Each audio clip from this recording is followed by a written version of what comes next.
The weeks that followed the discovery of Anna's betrayal felt like walking through fog, each step uncertain and heavy. I kept my distance from her, focusing on the kids, trying to give them the stability they needed. Sophie, at 9, was old enough to understand that something had changed, and she had a lot of questions. Jake, only 5, clung to me like a lifeline, his little body constantly needing reassurance. One night, while I was helping Sophie with her homework, Jake snuggled next to me on the couch. He looked up at me, his big brown eyes filled with an innocent confusion. "Daddy, are you and Mommy going to live together again?" I hesitated before responding, unsure how to handle the truth. "I don't know, buddy," I said. "But whatever happens, both your mom and I love you very much. That'll never change." Sophie, always perceptive, asked similar questions. "Why did Mommy do that? Why did she hurt us?" I didn't have an answer. Not yet. Anna seemed to be trying. She took the kids to their activities, signed them up for a cooking class they'd wanted for months, and kept up with the school projects. She sent me texts, sometimes with an apology, sometimes with nothing but a simple question about the kids. I didn't respond often, though when I did, I kept it brief. I wasn't ready to forgive her, not yet. A few weeks later, I got a message from Anna asking to meet. "Anna, can we talk tomorrow? Just us. No kids." I agreed, though part of me dreaded it. The following afternoon, I walked into the house, unsure of what to expect. Anna was in the kitchen, wiping down the counters. She looked up when I entered. "Thanks for coming," she said quietly, her hands shaking slightly. I crossed my arms. "What's this about?" She took a deep breath, her voice steady but laced with regret. "I just want you to know that I'm sorry. Not just for what happened to us, but for what it did to you, to the kids." I didn't speak, letting her continue. "I've started therapy," she said, eyes avoiding mine. "I wanted to work on myself before we consider counseling together. I don't expect you to forgive me right away, but I need you to know that I'm really trying." The word stung, but I kept my expression neutral. "And how do you work on yourself, Anna? After everything that's happened?" She flinched but didn't back down. "I don't know, but I'm doing the work. I just want you to see that I'm serious." I didn't respond immediately. "I don't know if there's anything left to fix," I said, my voice low. Her eyes filled with tears, but she wiped them away quickly. "I understand. I just needed you to know that I'm trying." That was the last time I saw her for a while, aside from brief exchanges about the kids. In the weeks that followed, I focused on providing stability for Sophie and Jake. They seemed to be handling the separation better than I expected, though I could see that the changes were weighing on them in different ways. Sophie's piano playing became her escape. Every time she sat down at the keys, the music seemed to fill the empty spaces in our lives. Jake, on the other hand, found comfort in his love of dinosaurs. He spent hours drawing them, talking about them as if they were real, and I made sure to encourage him. Anna didn't give up on the kids, though I could feel the tension between us every time we exchanged them. Still, I couldn't shake the feeling that she was trying, that perhaps there was more to her efforts than I was willing to admit. But trust? Trust was shattered, and no amount of effort could fix that right away. A month later, Anna called. "Daniel," she said, hesitating, "would you come with us to Sophie's recital next week? She really wants us both there." I agreed, not wanting to deny Sophie a moment of happiness. When the night came, I found Anna already seated near the front. She had saved a seat for me, and I took it without a word, my mind heavy with the past. Sophie was radiant as she played, her confidence growing with every note. It almost felt like the old days, before everything had fallen apart. But when the performance ended, and we were together in the lobby, a strange tension hung in the air. "Did you see me, Daddy?" Sophie asked, her face lighting up. "I did, sweetheart," I said, pulling her into a hug. "You were amazing." Anna hugged her next, her voice full of pride. "You were perfect, Sophie. I'm so proud of you." But as we walked to the car, the reality of the situation hit me.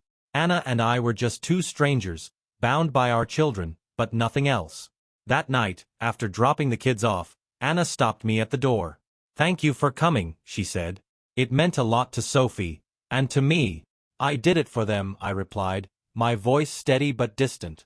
Anna didn't argue, but I could see the disappointment in her eyes. I know, she whispered, her voice soft as I turned away. In the weeks that followed, Anna's changes were more apparent. She didn't demand constant validation from me, and her actions toward the kids spoke volumes. Still, I kept my distance, unsure of whether I could ever forgive her. One night, after another counseling session, Anna looked at me with something that might have been hope. "Daniel," she began, her voice quieter than usual, "I just want to thank you for staying, for trying." I met her gaze, unsure of what to say. "I'm not sure where this ends," I admitted. "Some days, I think we can fix this, and others, I think it's too far gone. But I'm here. For now." Her eyes glistened, and she nodded. "That's all I need to know." We both knew the path forward wouldn't be easy, and rebuilding a marriage after betrayal wasn't something that happened overnight. But for the first time in a long time, I allowed myself to hope that maybe, just maybe, we could figure this out. Not today, not yet, but in time. Weeks passed, and life began to take on a strange rhythm. The kids continued to thrive, Sophie's piano performances were becoming more frequent, and Jake's dinosaur obsession was only growing. They were adjusting better than I expected, but the silence between Anna and me felt heavier with every passing day. It wasn't just the unspoken tension, it was the emotional distance. There were moments when she seemed like the woman I had once loved, but they were fleeting, like ghosts of the past. Anna had continued with therapy, and her commitment to change was undeniable. I noticed the small things. She listened more patiently when the kids talked, she took on more responsibility without being asked, and she didn't try to force conversations about us. But every time she looked at me, I saw a trace of longing in her eyes, and it unsettled me. One evening, after I dropped the kids off at her house, Anna called me. I was expecting another mundane update about the kids, but her tone caught me off guard. "Daniel," she said softly, "I was wondering if you'd like to come over for dinner tomorrow. Just the four of us. No pressure, just a family meal." I hesitated. The thought of being in that house again, sitting at the same table where so many memories of our family had been built, made my stomach churn. I had to remind myself that it wasn't about me. It was about the kids. They needed to see us together, even if it wasn't the same as before. "All right," I said, my voice firm. "I'll come over. But just dinner. No other talk." Her relief was evident. "Thank you. I'll make lasagna. You know the kids love it." The next evening, I arrived at the house, and the sound of laughter drifted from the kitchen. Jake and Sophie were already seated at the table, coloring and chatting. Anna was stirring something on the stove, looking more relaxed than I'd seen her in a long time. "Daddy!" Jake shouted, running over to give me a hug. Sophie followed, her face lighting up as soon as she saw me. "Hey guys," I said, smiling as I ruffled Jake's hair. "What are you working on?" "Dinosaurs," Jake exclaimed, dragging me to the table to show me his drawing. Sophie, ever the perfectionist, was sketching a piano, her lines neat and precise. Anna looked up from the stove and smiled. "Dinner's almost ready. I hope you're hungry." The meal itself was surprisingly normal. The kids chattered excitedly about school, telling me all about their favorite classes and their plans for the weekend. Anna joined in with a light laugh, seeming genuinely happy. But no matter how normal the evening seemed, I couldn't shake the tension that lingered just beneath the surface. After dinner, we moved to the living room. The kids begged for a board game, and we all gathered on the floor, laughing as Jake dramatically rolled the dice and Sophie meticulously calculated her next move. For a brief moment, it felt like things used to be. But that moment ended when the kids went to bed. Anna and I were left alone in the quiet of the living room, the silence stretching between us like an invisible wall. "Thank you for coming," Anna said softly. "It meant a lot to Sophie, and to me." "I did it for them," I replied, my voice steady but distant. Anna nodded, her expression softening. "I know. But still, thank you." There was a long pause before she spoke again, her voice barely above a whisper. "I've been working so hard, Daniel. Not just for you but for myself. For the kids. I know it's going to take time, but I hope you can see that I'm serious about changing." I met her gaze, trying to find the right words. "I see it," I said finally. "But trust is broken. That's not something that heals overnight." She nodded, her eyes glistening. I know. But I'm willing to wait. I stood up, grabbing my keys. I should go. Anna didn't try to stop me. She simply offered a small, tentative smile. Good night, Daniel. As I walked out the door, I felt a strange weight lift off my chest. I wasn't sure what the future held for Anna and me, but for the first time in a long time, I felt like we were both trying to move forward, each in our own way. The days that followed felt like slow motion. The kids were thriving, and that was what mattered most. Sophie's performances were becoming more frequent, and Jake was as passionate as ever about his dinosaurs. But every time I looked at Anna, I couldn't shake the old wounds. They were still there, festering beneath the surface, even if we were taking steps to rebuild. Anna's changes were real. She no longer demanded constant validation from me, and she focused more on the kids, on herself. But I couldn't bring myself to forgive her. I wasn't ready, not yet. One evening, as we were preparing for another counseling session, Anna sat down across from me at the kitchen table. Daniel, she said quietly, I just wanted to say thank you. For being here. For the kids, and for me. I met her gaze. My emotions conflicted. I'm not sure where this is headed, Anna, I admitted. Some days I think we can fix this, and others, I think it's too far gone. But I'm here. For now. Her expression softened, and she nodded. That's all I need to know. We sat in silence for a moment, the weight of our shared history hanging in the air. The path ahead wasn't clear, but I knew we couldn't go back. What we had was broken, and no amount of effort could undo what had been done. But perhaps, just maybe, we could find a way to move forward. Slowly, carefully. For the first time in a long time, I allowed myself to think that perhaps there was a future for us, whether as a family or separately. I wasn't sure, but I was willing to wait and see. The weeks that followed were a mix of progress and setbacks. I stayed focused on the kids, always making sure they felt loved and safe, despite the tension that still lingered between Anna and me. Sophie continued to excel in her music, and Jake's excitement for dinosaurs showed no signs of waning. It was impossible not to be proud of them, of how they'd adjusted, how they were growing despite the changes in our family. Anna's efforts to change remained steady, but it was a quiet kind of change. She didn't demand my attention or forgiveness. Instead, she focused on small, everyday acts of kindness, hoping they'd add up over time. It was a stark contrast to the woman I'd once known, the one who had always sought validation and approval. One evening, after dropping the kids off at her place, Anna caught me before I could leave. She was standing by the door, her posture uncertain. Daniel, she began, her voice softer than usual. I wanted to ask if we could have a talk. Just us. I hesitated. My instinct was to say no, to keep the walls I'd built between us firmly in place. But I knew that we couldn't keep avoiding conversations forever. We had to find a way to navigate this, even if it was painful. All right, I said, stepping back into the house. Just talk. Nothing more. Anna led me to the living room, where we sat on opposite ends of the couch. There was a moment of silence before she spoke again, her eyes searching mine. I know I've hurt you, Daniel, and I know that I don't deserve a second chance. But I'm not asking for that right now. I just want you to know that I'm trying. I've been working on myself, on becoming the person I should have been. For you, for the kids, for myself. I listened carefully, my emotions swirling inside me. Part of me wanted to reach across the distance and tell her that I saw the changes, that I appreciated the effort. But another part of me, the part still bruised by the betrayal, wasn't sure I could trust her, wasn't sure I could ever forget what she'd done. I know you're trying, I said, my voice steady. But trust isn't something that can be rebuilt in a day, Anna. It takes time. And right now, I'm not sure if I'm ready to give that to you. Her face fell slightly, but she nodded, as if she'd expected my answer. I understand. I don't expect things to change overnight.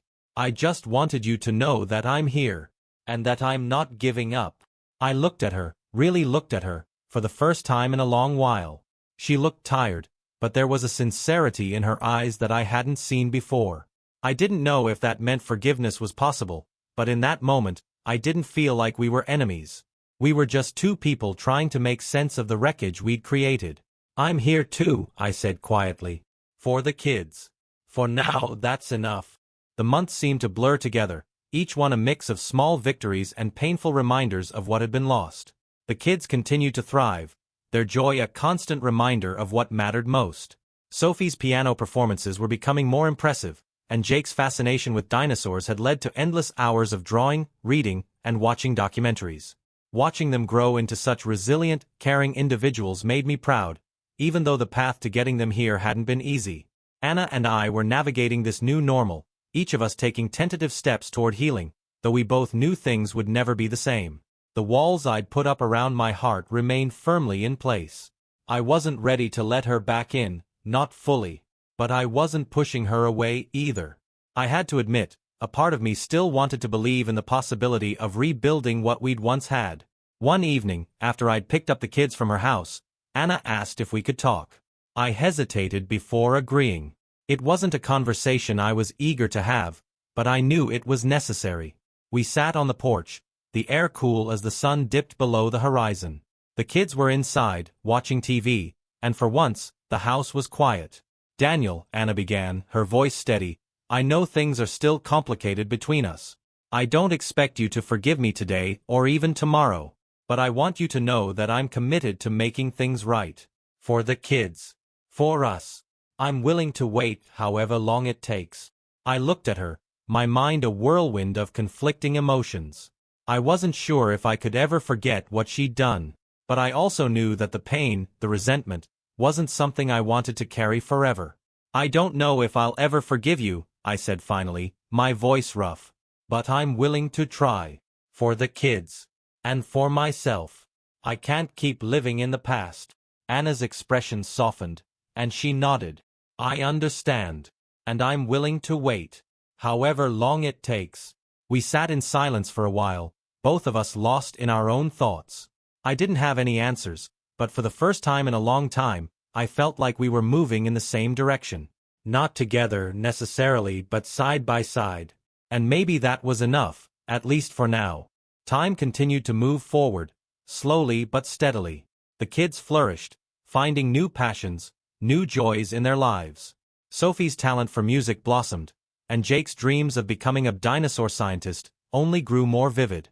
They were happy, and that was all that mattered to me. Anna and I found a delicate balance. We weren't back to where we once were, but we were no longer stuck in the bitterness of the past. We still had moments of tension, moments where the pain resurfaced, but we also had moments of cooperation, of working together for the sake of the kids. In the quiet moments, I allowed myself to wonder what the future might hold. It wasn't a future I could picture clearly yet, but it was a future that no longer seemed completely out of reach. Maybe, someday, we would find our way back to each other. Maybe we wouldn't. But for the first time in a long time, I felt like I was moving forward, even if the path was unclear. For now, that was enough. The weeks that followed were a slow, steady progression. I found myself living in a kind of emotional limbo, neither moving forward nor backward. The distance between Anna and me remained, but it wasn't as sharp as before. There were moments of connection, brief instances when we could talk about the kids, about life in a way that didn't carry the weight of our past. But those moments were fleeting, and when they ended, so did the closeness. It was like we were both testing the waters, unsure if it was safe to dive deeper. One evening, as I sat in the living room, I got a message from Anna. She'd sent me a photo of Sophie at her latest recital, dressed in her performance outfit, smiling brightly. She looked so much like her mother, but in that moment, she was her own person, independent of the hurt and betrayal. Anna's message simply said, "She asked about you again. She misses you." I stared at the screen for a long time, feeling a mix of sadness and frustration. Sophie did miss me, I knew that. She missed the family we used to be. But that version of our family felt so far away now, a memory of something I couldn't quite reach. I thought about texting back, telling Anna that I missed her too, or that I would talk to Sophie later. But the words felt hollow. Instead, I put my phone down and sat in the quiet of the apartment. I had come so far from that dark place in the aftermath of the affair, but the weight of everything still lingered. The next day, I picked up the kids as usual. As I drove them back to my place, I couldn't shake the feeling that something had changed between Anna and me. We were no longer enemies, but we weren't friends either.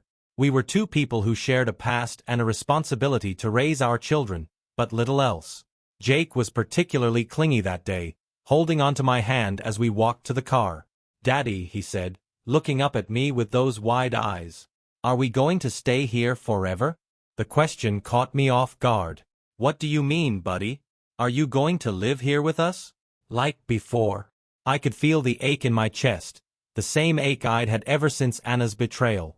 I knelt down to his level, pushing back the tears. "No, Jake," I said softly. "I'm not going to live here anymore. But you and Sophie are always going to be with me. I'll never leave you." Jake's face relaxed, but Sophie, who had been quietly listening from the back seat, piped up. "What about Mommy?" The question stung. I glanced in the rear-view mirror, trying to compose myself. "Your mom and we're just trying to figure things out," I said carefully. "But I promise you, nothing will change how much we both love you." The drive home was silent after that. The kids, seemingly satisfied with my answers, had fallen into their own thoughts. I, on the other hand, was left to grapple with my own emotions, uncertain of where things were going with Anna or where they'd end up with me. Later that night, after putting the kids to bed, I sat on the couch, staring at the TV but not really watching it. My thoughts kept drifting back to Anna. Had she really changed? Was I being too harsh, too unwilling to let go of the past? Or was I simply protecting myself from more hurt? I didn't know the answer, and I wasn't sure I was ready to find out. A few more weeks passed, and the familiar rhythm of our lives continued. The kids were doing well, thriving in the stability we'd managed to provide, and I was doing my best to keep things steady. Sophie's piano recitals were becoming more frequent, and Jake was on the verge of joining a soccer team.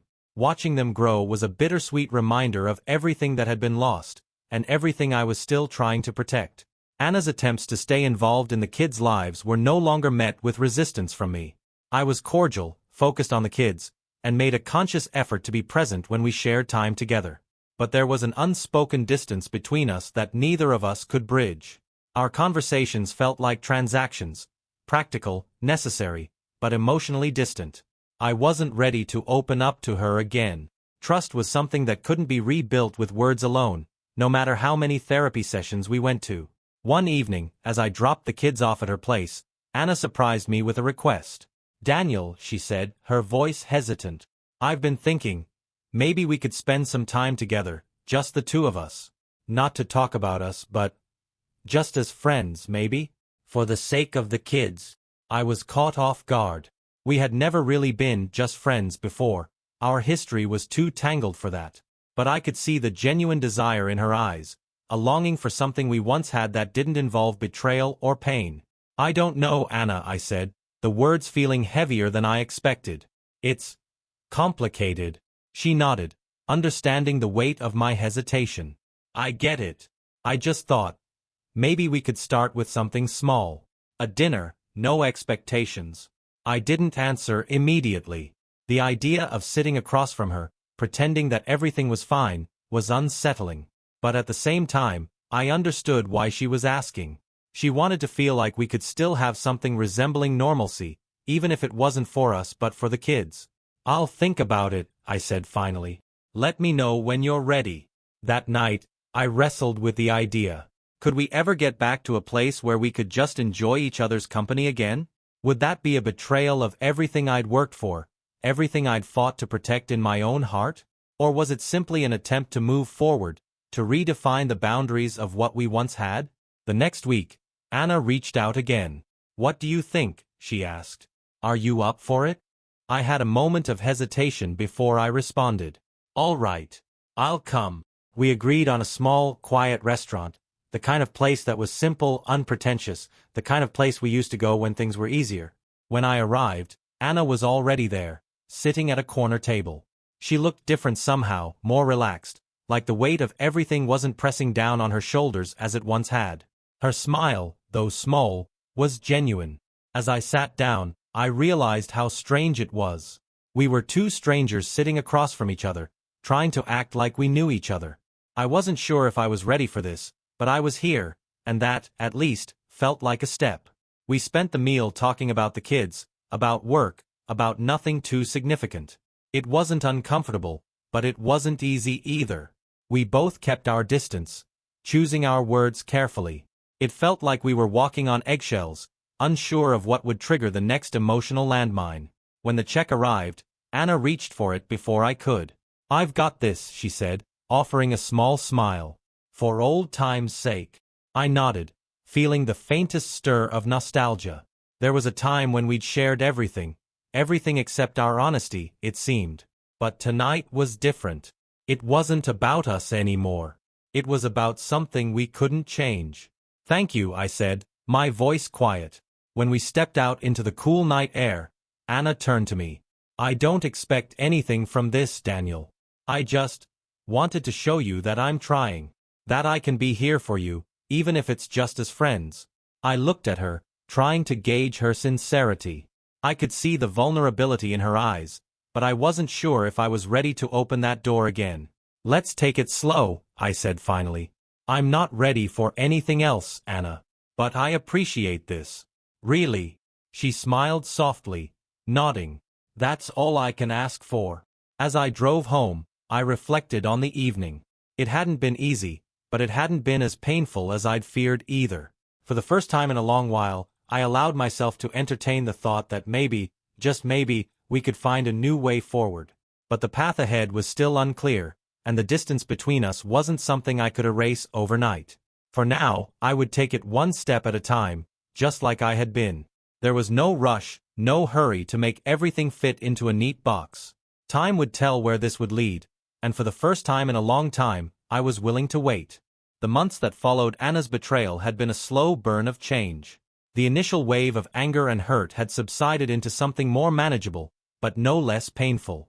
I focused on my kids, Sophie and Jake, giving them the stability and love they needed. I threw myself into my work, and when I wasn't at the office, I was doing my best to navigate the complexities of parenting as a single father. Anna had started to make more of an effort. She kept up with her therapy and gave me space when I needed it, which was often. We only interacted when necessary, but she had become more consistent in her efforts to be present for the kids. I wasn't ready to forgive her, not yet, but I couldn't deny that she was trying. One Friday evening, after dropping the kids off at Anna's place, I was about to leave when my phone buzzed. It was a message from Anna. "Anna, Daniel, I was wondering if you'd like to come over for dinner tomorrow night. Just the four of us. Nothing formal, just a family meal. Let me know what you think." I stared at the message for a long time, uncertain of how to respond. Part of me wanted to refuse outright. The idea of sitting at the same table with her felt suffocating. But then I thought about the kids, how they'd been asking for moments like this, wanting to experience some semblance of normalcy. They missed having us together as a family, and as much as it hurt, I couldn't ignore that. After a long pause, I typed a response. "Me. I'll come over for dinner. But just dinner." The message was sent, and I set my phone down, feeling a sense of finality to it. There was no going back, but I was doing this for Sophie and Jake, not for Anna. The next evening, I arrived at the house to the sound of laughter. It felt strangely normal, and yet, nothing felt right. Sophie and Jake were at the kitchen table, coloring, while Anna moved around the kitchen, setting things up. The familiar scent of homemade lasagna wafted in the air, a smell that used to bring comfort but now seemed like a distant echo of a life I no longer recognized. "Daddy!" Jake ran over to me, excitement in his voice, followed by Sophie, who smiled warmly. "Hi guys," I said, trying to muster some enthusiasm. I ruffled Jake's hair and looked at Sophie's drawing of a piano, her steady hand already showing her talent. It reminded me of what I had once admired in her. How proud I was of both of them. "Dinner's almost ready," Anna said, her voice soft. "Hope you're hungry." I nodded, though my stomach felt tight. We sat down to eat, the kids filling the space with their stories from school and their excitement about upcoming activities. Anna joined in, laughing at the things the kids said, her demeanor light. I could see she was trying to recreate the family dinners we used to have. For a moment, I almost allowed myself to believe it could be that easy again. After dinner, we moved to the living room. The kids wanted to play a board game, and as we all settled onto the floor, I found myself caught in the illusion of it. This simple, domestic scene. Sophie was calculating her next move in a game, her concentration intense, while Jake rolled the dice with exaggerated flair. I smiled at their joy, but the weight of what had happened hung over me like a cloud. When the kids went to bed, Anna and I were left alone in the quiet. I stood, stretching my legs. She looked at me, her hands folded in her lap. "Thank you for coming tonight," she said, her voice sincere. It meant a lot to Sophie. And to me. I nodded but didn't respond immediately. I couldn't pretend that things were fine, that the hurt I still carried didn't matter. Finally, I said, "I didn't do it for you." Her eyes softened, but she didn't argue. "I know," she replied. "But still. Thank you." There was a long pause before she spoke again. "I've been working hard to change, Daniel. Not just for you but for myself. For the kids. I know it will take time, but I hope you'll see that I'm serious." I studied her face, searching for any hint of insincerity. But there was none. Just a raw honesty, a vulnerability that was so different from the woman I had once known. For a moment, I almost wanted to believe her, but the scars were still too fresh. "I see it," I said, my voice low. "But that doesn't mean I'm ready to forgive you. Trust takes time to rebuild." Anna nodded, her eyes brimming with understanding. "I understand. I'll wait as long as it takes." I stood up, my mind heavy with thoughts I wasn't ready to voice. "I should go." She didn't try to stop me, just offered a tentative smile. "Good night, Daniel." That night, I lay in bed, replaying the evening in my mind. The laughter of the kids, the warmth of the dinner table, and the way Anna had looked at me, hopeful, regretful. I wanted to believe things could get better, but I knew I wasn't ready to take that leap. Not yet. Maybe not ever. For now, I was content to keep moving forward, one step at a time, for the sake of my kids and for myself. It had been several weeks since that dinner at Anna's, and life had settled into a new normal. Things were neither perfect nor entirely comfortable, but we had found a way to exist in the same orbit without causing too much damage. The kids seemed to be adjusting better than I expected, though I could tell Sophie was still holding on to a glimmer of hope that Anna and I might one day find our way back to each other. Jake, on the other hand, seemed more content to move forward with his usual enthusiasm, throwing himself into soccer and his dinosaur obsession with unbridled joy. Anna had kept her distance after that night. She didn't press me for more conversations or demand more than I was willing to give. She focused on the kids, on her therapy, and, most notably, on herself. It was hard to tell if this was a genuine transformation or just a temporary attempt at redemption. Part of me wanted to believe it, but another part of me, still scarred by the betrayal, was cautious. One evening, as I was tucking the kids into bed, I got a text from Anna. "Anna, I've been thinking about things. I know we haven't talked much, but I was hoping we could have a conversation soon. Not about us. Just where we're at. If you're okay with that." I stared at the message for a while. It wasn't a demand. It wasn't an apology. It was an invitation. An opening. And while I knew I wasn't ready to dive into anything too deep, I couldn't ignore the fact that Anna was still trying to reach out. Me.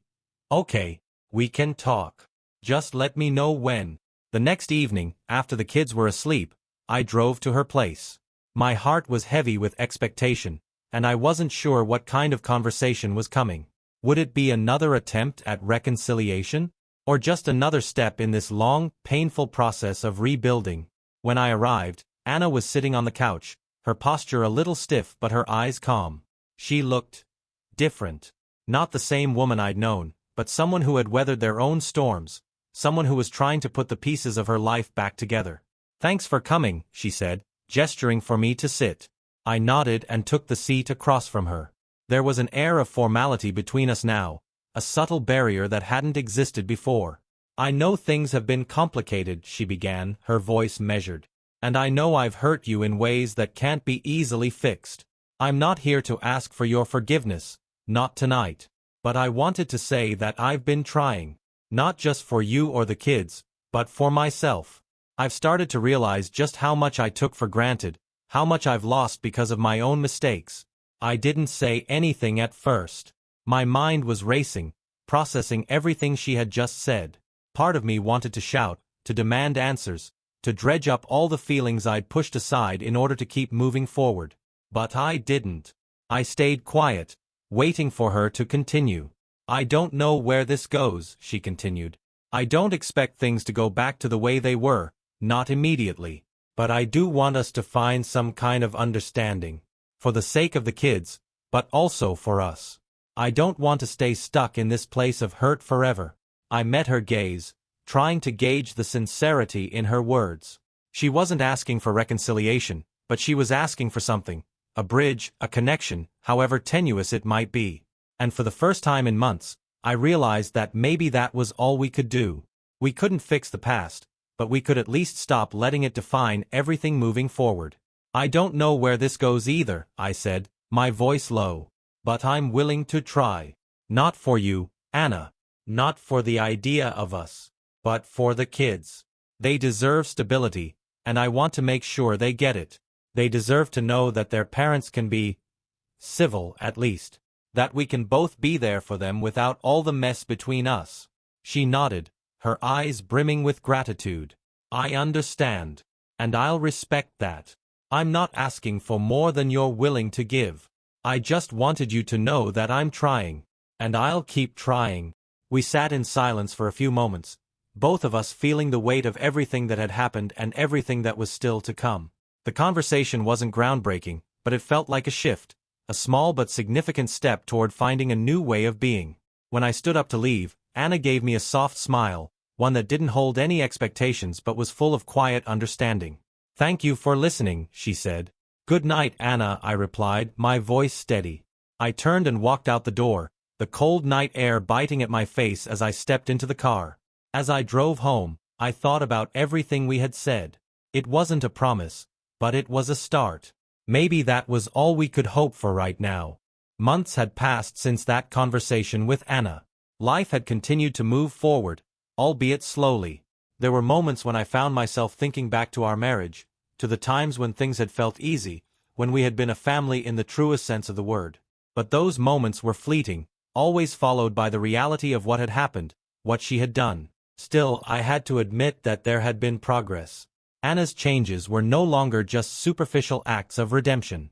I had watched her slowly, almost imperceptibly, rebuild herself, learning to be more independent, more self-aware. The anger and resentment I'd once felt towards her had softened, but I still couldn't say that I fully trusted her. Trust, I had learned the hard way, wasn't something that could be given freely. It had to be earned, piece by piece. The kids were the ones who kept me grounded, who kept me focused on the present and future. Sophie had become more confident in her piano playing, her performances growing more impressive each month. Jake was still obsessed with dinosaurs, but his curiosity had expanded into other areas. He developed a fascination with space, too, asking me questions I didn't always have answers to. I loved seeing them happy, seeing them thrive despite the chaos that had once defined our lives. And then there were the moments when Anna and I would exchange quiet glances, brief but telling, when we would speak to each other not as husband and wife, but as two people who shared a history and, for the sake of our children, were willing to coexist in some semblance of peace. Those moments were rare, but they meant something. They were proof that we were both moving forward in our own way. One evening, a few months after our last conversation, I received a text from Anna. Anna, I've been thinking about everything. I know things won't be the same, but I want to thank you for the way you've handled this. For the way you've kept things steady for the kids. I don't know if we'll ever get back to what we were, but I do know this. I'm grateful for everything you've done. For us. For them. I read the message several times, each word carrying a weight that wasn't easy to bear. We had both come so far, but the road ahead was still uncertain. I wasn't sure if Anna and I would ever find our way back to each other, but the truth was that I wasn't sure I wanted to. The pain she had caused was still too fresh. Still too sharp in places I hadn't fully healed. Thank you, Anna. I'm not sure where this goes, but I'm glad we're at least trying. I put the phone down and sat in silence for a while. I had come a long way from the man who had been blindsided by betrayal, the man who had been consumed by grief and anger. I had rebuilt myself, piece by piece, just as Anna had. And though I didn't know what the future held, I did know one thing. I was no longer defined by the past. The hurt was still there, but it didn't control me anymore. The next day, Anna called. Daniel, she said, her voice tentative, I was wondering if you'd be willing to meet up for coffee sometime. Not to talk about the past, but to talk about, well, the future. Just the two of us. No pressure.